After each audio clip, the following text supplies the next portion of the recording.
What's up, everybody? You're very welcome along to this Anfield Agenda breaking news special. It has been reported that the injury to Jurgen Henderson could be worse than was first expected. The news broke earlier on today, and it has not been confirmed yet by the club, nor have I seen it being confirmed by the likes of a James Pearson, Melissa Reddy, or Paul Joyce, or any of the trusted journalists. The news is that potentially Jurgen Henderson's injury could be worse than we first feared. It was thought that he would miss 4 or 5 games with that injury he picked up against Everton. Now, with the news that we're hearing and the news that's been doing the rounds on social media, it could be that that injury actually requires surgery, and if it does so, that would keep him out for the remainder of the season. Now, obviously, you're going to have some England fans wondering if he'd be available for the Euros or not. Honest answer, I don't know. And it isn't all doom and gloom. Obviously, if we miss Hendo, and again, hasn't been confirmed, so wait for that confirmation. It'll be a massive loss to us, both not to have him on the pitch and in and around the dressing room will be a huge loss to the football club. But we do have some pluses and some players coming back. Fabinho's coming back. Diogo Jota is due to resume full squad training this week. He won't be available for the game against Sheffield United, but he could well be available for the game against Chelsea the following week. Naby Keita, as we've seen, return to the matchday squad as well. James Milner isn't a million miles away, so none of them are Jurgen Henderson. None of them are our captain. But, I always like to try and keep you guys up to date with what's going on at the club. And as soon as we get confirmation on this, whether it be when we're doing the podcast later on today with Jack and Steve, or, whether it's on Twitter or Instagram, check out the Anfield Agenda socials, because as soon as we get confirmation on it, we'll let you know. Now, I know this could seem a little bit hypocritical, because I did a video yesterday where I was saying don't believe everything that you read and hear. And again, don't take what I'm saying right now to be gospel, but it is something that, is being reported.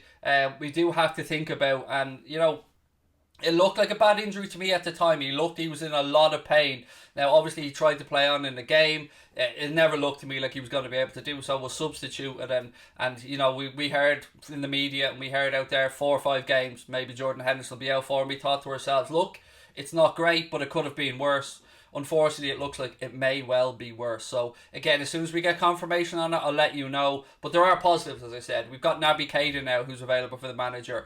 Looking ahead to the game at the weekend against Sheffield United, I don't know how you guys feel, but I want to see 2 centre-backs playing at centre-back. So, I don't know if that will free up Fabinho eventually to go back into midfield, or if the gaffer is just going to stick him straight back at centre-back to give a bit of a calm and presence then alongside Ozan Kabak, who has come in.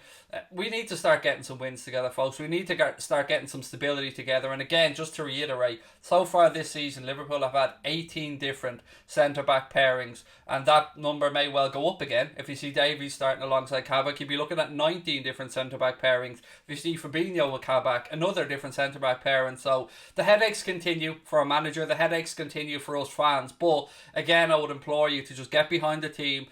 We need to refocus. We need to start getting back to winning ways, and there's no better place to do that than Bramall Lane on Sunday, and hopefully get those 3 points. It isn't the news that we'd hoped for, but again, it hasn't been 100% confirmed. But I just get sometimes you get a gut feeling about these things. So I've often spoke about on social media, you see reports that, Alisson's out for the Everton game as an example, or Salah's out. And a lot of the times you think, yeah, that whiffs of bullshit. Something about this my gut just tells me it might well be true. And again, I'm somebody who does work off my gut feelings a lot of the time, and I have a bad feeling. I had a bad feeling when he pulled up in the game. I was surprised to hear that it was only going to be 4 or 5 games, because it looked like to me it could have been a bit worse. And if it is something that requires surgery, then the rehab has to start, and it'll be about getting El Capitan right for the start of next season. So if it is the worst case scenario, I want to know what you guys think about it. I want to know what way you'd like to see Jurgen Klopp set up to help get the best both out of Thiago, and of course to get us back into goal scoring form, because that's been the one area that's been letting us down. Defensively, yes, we've not been great, but it's not like we're conceding 5, 6, 7 goals. We can win games if we can just get that goal scoring touch back. Do we play Fabinho when he comes back in as a shield in front of the back two of, let's say, Kabak and Davies, or Phillips and Kabak, and just give them that extra protection? We heard Gary Neville maybe suggesting that he'd like to see Liverpool maybe switch to a back 3 just to offer more protection. But one thing I do want to see between now and the remainder of the season, the 13 or so Premier League games we have left, is I want to just try and get some level of consistency in that back 5. So we've got Alisson, we've got Trent, we've got Robbo. Now I think it's time to just try and pick a centre-back pair and just let them go. Just leave them be, whether it be Davies and Kabak or whoever the manager decides. We need to get a partnership. We need to get an understanding in that back four, and we need to get Fabinho in there as well, just providing that extra bit of assurance and cover to allow Naby Keita and Thiago to start getting on the front foot, or Oxlade-Chamberlain, or whomever the manager chooses, because, you know, we're starting to get options back in midfield. Milner, as I said, isn't a million miles away. Keita is already back. Fabinho close to being back. And Diogo Jota is going to have a big, big impact. Just again, if nothing else, just to shake up the front three. Just to let the lads know that they're not guaranteed starters on the team sheet, because we know the form that Diogo Jota brought when he first came to Liverpool. He banged in more goals than I think any of us thought he was going to. It sucks, it hurts, and the injuries continue to happen. But we are where we are, ladies and gentlemen, and we can't let it just get us down. We have to stay positive, stay focused. I've seen a few more murmurings and a few more people out there getting on the Klopp out bandwagon. I don't understand how anybody in good conscience could want Jurgen Klopp out. You can say we've lost 4 home games in a row, and I understand where you're coming from, but like everything, context is required here. Jurgen Klopp has not become a bad manager overnight.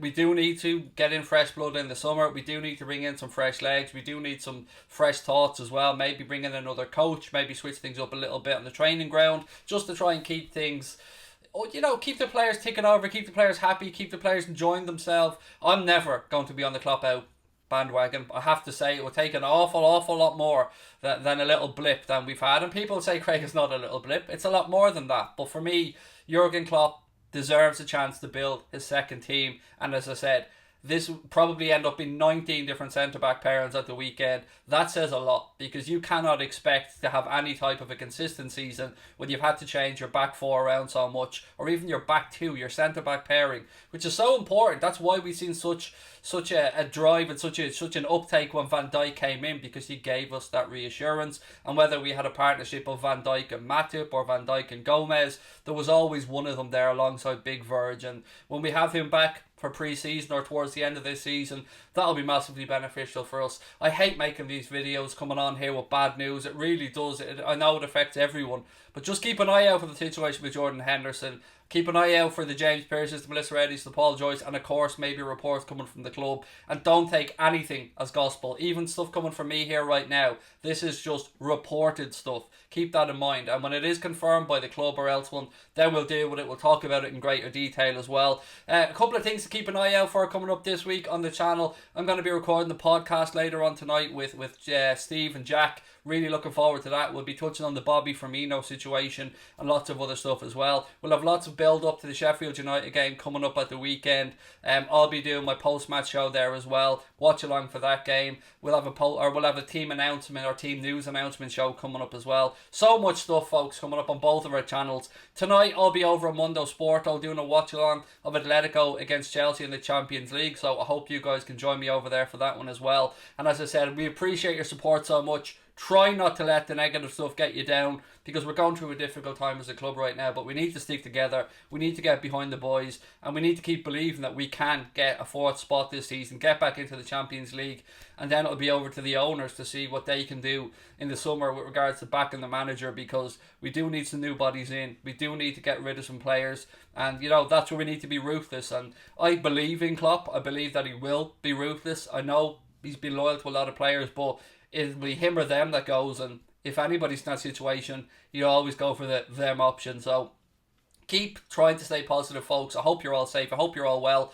and I will chat to you guys soon. Hopefully we get good news on Hendo, but I just wanted to do this to let you know what we've been hearing, and you know, I hope I'm wrong. I hope that this isn't true and that Hendo is only out for a few games. But again, thank you for your support. Hit that subscribe button, drop a like on the video, and I'll be back soon. Up the Reds.